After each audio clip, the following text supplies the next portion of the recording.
السلام عليكم ومرحبا بكم في قناة عالم بشرى ام سراج. كنتمنى تكونوا بخير. اليوم جبت لكم واحد الفيديو اللي غيعجب بزاف ديال البنات او النساء ربات البيوت، لانه ممكن تعملوه للدار ديالكم او تستعملوه كمشروع يعني مربح. اللي هو الشموع، الشموع سواء الملونة او الشموع يعني اللي تكون مثلا مزخرفة ولا. المهم انا جبت لكم هاد جوج الاشكال الشموع، كنتمنى ينالوا الاعجاب ديالكم، ومهم تفرجوا الفيديو من الاول للاخر باش تعرفوا التفاصيل. اول حاجه عندنا هنايا يعني الشمع العادي الدرهم. عندي هنايا 6، وعندي هنايا هاد القنينه هادي البلاستيك. هو البلاستيك قاصح، ولكن مهم انتم غتشوفوا النتيجه. ما غيصدق لي شيء. انا قلت زعما نستعمل قاصح ممكن ما يوقع له حتى حاجه. عندي هنايا كسرونه، وعندي هنا واحد الخلال ولا المشبك اللي غنشبر به الخيط الشمع. هانتوما غتشوفوا كيفاش غنحتاجو. المهم اول حاجه غندوبوا هاد الشمع في كسرونه، غنحاولوا نقسموه على 2 ولا على 3 على حساب القياس الكسرونه. المهم باش يعني يتساع لكم في وسطو، ونحاولوا ما امكن نقسموا ولو غير 2 على 2 شمعات على 2 باش يبقى الخيط طويل باش ما يتقطعش. واخرين ماشي مشكل، وخا نقسموهم اجزاء صغارين ماشي مشكل. ها هو كيف ما كتشوفوا بدا كيذوب في الكسرونه، كيطلق يعني بحال الماء. صافي هنا داب. غنهز ديك الخيوط نعملو فوق شي حاجه، شي طبسي ولا كاغيط ولا اي حاجه باش نطلقو. اللي غنحتاج طبعا الخيط اللي غنحتاج هو اللي غنطلقو طويل، وغنحتاجو شوفوا معايا مزيان. هنايا جيت نكب هذيك القرعه حيت للفوق ديالها، ولكن للاسف الشديد فحال اللي بدات كذوب، يعني بس كتكمش. يعني هي ما كانتش غدوب، يعني ماشي غد هذاك ولكن فهمتي كان غادي الشمعه يعني معوجه، يعني ماشي نيشان مشى. نتوما كما كتشوفوا يعني ما كيشبرش فيها السخانه. ثاني حاجه استعملتها هو هذا، ما صدقليش بلا ما نوريكم فيديو، وهو اللي خلى لي ديك بحال الفلاتت ديك الكرتون الحليب في الشمع. المهم شبرت هاد الكانيط هادي او المشروبه الغازيه اللي كتباع 3 دراهم. صافي قطعت الراس ديالها واستعملتها. نتوما كيف ما كتشوفوا المشبك كيفاش استعملته. شبرت ديك الخيط الشمع وعوضته مزيان وعملت فيه وصافي. وهنايا كنصفي ديك، علاش عملت صفاي غير بسبب ديك يعني ديك التراتش اللي كتشوفوهم باش ما يهبطوليش في الشمع، يخسروليش يعني المنظر ديالو. نتوما طبعا ما يكونش عندكم هذا المشكل، حيت انا قلت لكم انا مشيت استعملت كرتون الحليب الساعه خرجني من الجناب وديكشي. صافي ما صدقليش، ما بغيتش يعاود نطول عليكم فيديو نوريه لكم. المهم ما صدقليش. طبعا هنا غنحاول ندخلها تدوصل للقاع وعاد نطلق لها. المهم طريقه سهله جدا هذه، ما تخافش، هذه كتخرج 100% وكتخرج شمعه طويله غزاله. وهنايا هاد الشمع كان عندي يعني قديم، كان عندي منزل وقلت نستعمله. هذا هو اللي الشمع ملون، خلطته مع ديك الشويه اللي بقات لي تما باش غيخرج لي تقريبا فحال غوز، يعني غوز مغلق شويه. هو اللي غنستعملو ديك الشمعه ديك القنينه الزجاج. ذوبته المهم بشكل عادي كيف ما ذوبت اخر. قلت لكم استعملته في قنينه الزجاج، قنينه عاديه كانت الشوكولات، وزودت للكاغيط وصافي واستعملت. عجبني الشكل ديالها وقلت نستعملها. ممكن تستعملوا في الكؤوس عاديه، الكؤوس العصير ولا المهم شي حاجه ما يكونش عندها اليد وديكشي. وصافي هنايا كبيتو يعني حاولت تكب شويه باش كيبقى ديك الخشيش وديكشي في القاع. هذاك الخشيش ديكشي الشماعات ديك اللي قلت لكم كانوا عندي في الدار. وعاد ديك الساعه غنركب له عاود الخيط ديالو كيف ما ركبته الشمعه الاولى. المهم انا جبت معكم اليوم هاد جوج الطرق، كاينين بزاف كاين يعني النقش على الشمع، كاين بزاف د الحاجات. انا جبت لكم يعني هاد جوج الطرق، كنتمنى يعجبوكم. صافي المهم خليتهم يبردوا مزيان. طبعا صافي كيكون هذا هو الشكل ديالهم. هذه جات يعني في الغوز مغلق شويه. وهنايا دابا غنزولوا هاد المشابك عفوا. باش نزولوا ديك الكانيت طريقه سهله كتزال حيت هي رقيقه، يعني داير خصها غير يكون شي موطا بحال اللي مبدي، يعني بحال اللي المهم نتوما غتشوفوا. صافي كتبقى تقطع يعني بحال اللي كتقطع شي كرتونه رقيقه، يعني داغيه كتهبط.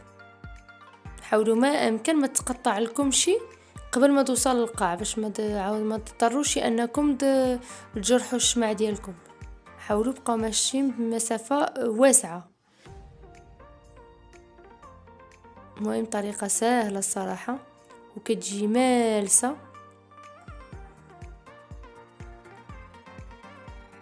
هنايا غادي تقطع لي انا للاسف، هي تقطعت. انا بقيت هنايا بحال اللي حنا نقولوا حاصله، يعني هنا ضروري غنستعمل السكين باش بحال اللي غنجرحها عاود.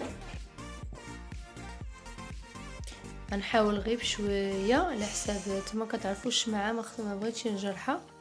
المهم غنبقى معاها حتى نجرح غير شويه، يعني غير باش نجبر فين نشبر. صافي انا هنايا المهم بقيت كنحاول معاها بشويه بشويه حتى جرحتها. صافي عاود كنكمل عليها حيت ديك القاع كيزول دغيا، ما ديك القاع اللي كما كتشوفوه.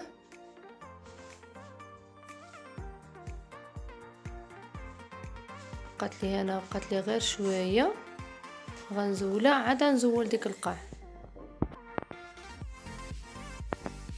كما كتشوفوا، يعني طريقه سهله. هنايا بقى لي غير القاع، غندخل معاه واحد شويه الموس، ندخل معاه شويه غير بشويه غير باش يعني بحال يتنفس وصافي وغيزول. صافي هاوزال هنايا كيبقى هاد كتشوفوا الشمع يعني كيبقى من تحت، يعني طبعا بحال اللي ماشي متساوي. هذاك غير بسخانه السيشوار غنعوضوه. نتوما غتشوفوا معايا الطريقه من تما ومن فوقي باش ما يبقاش عنده بحال ديك الحدابه رقيقه، يعني باش يرجع بحال ديك الشمع اللي كيتباع. طبعا وكيتباعوا ثمن يعني ثمن غالي صراحه. هنا عندي هاد لي زيستراس هادم يعني كانوا عندي. هذا باش غنزوق هاد القنينه باش ما تبانش من فوقي يعني ديك الموطع د الغطايه. غيجي الشكل ديالها مزيون وراقي صراحه.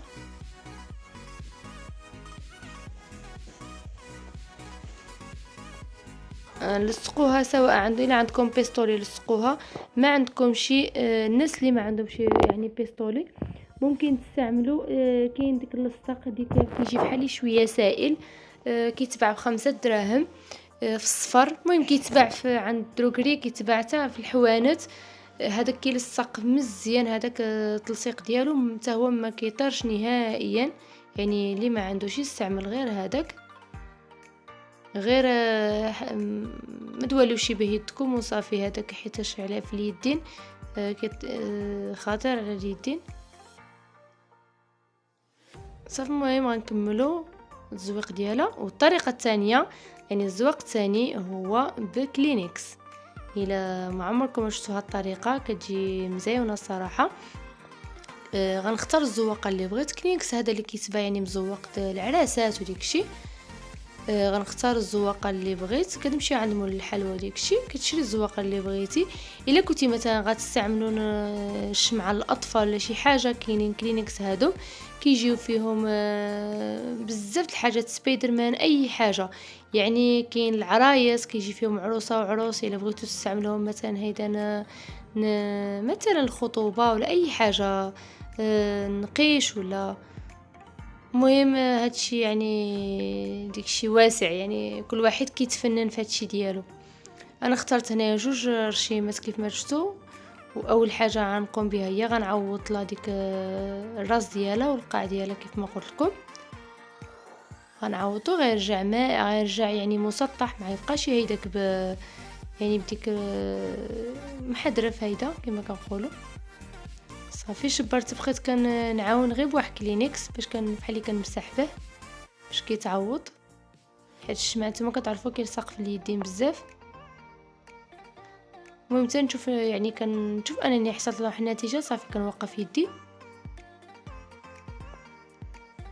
صافي اخترت هاد الرشيمه هادوك اللي قطعتهم بحال اللي ما جاوني يستوينوا داكشي. صافي من بعد قطعت هادي، وهنايا انا غنلصقها بالكولا. بغيتو لصقوها بالسيشوار كتلصق بالسيشوار، خصها غير شويه الصبر.